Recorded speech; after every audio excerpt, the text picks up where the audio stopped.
Hail, honey girl, beautiful soul. She's the best ever. So,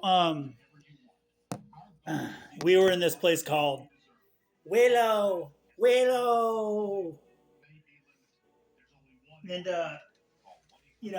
we were in between, staying at motels, and if it's in the summertime, we'll be outside, hiking, camping, whatever. Sometimes wintertime, but whatever. So yeah, and I was just like, we were there, and I was moving shit back from Mendocino County. Fuck that place. So, and then we're at this place that had disc golf, right, honey girl? And these two came up to us, and one of them was pretty funny. They're all, that's part of the thing. They have to go on their tier mission, whatever. I had friends in high school that had to do the same thing. They partied and everything, and then they had to go do the tier thing. And, I mean, I understand they got to do it, but I when I was talking to one of them, her name was Bree. She was pretty funny.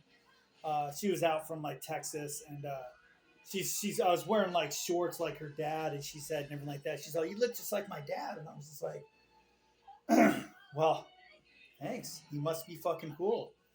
But she was pretty funny. So, and then Honey loved her up, and she almost got knocked over because Honey was trying to hug her and lick her face.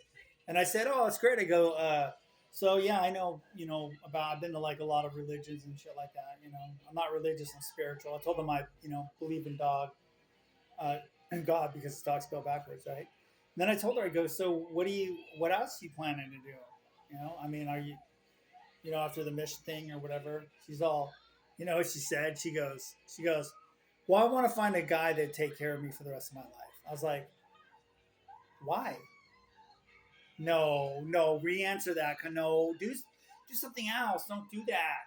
Why would you even say something like that? You know? But yeah, I mean, I went to church twice. They wouldn't let Honey Girl in there go in there. That's kind of like, what the fuck?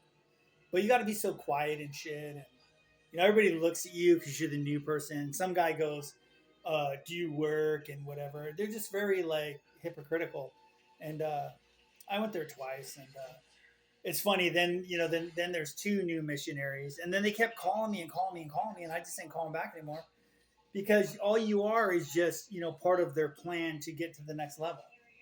They don't technically care about you. It's just all about their religions are fucking cults.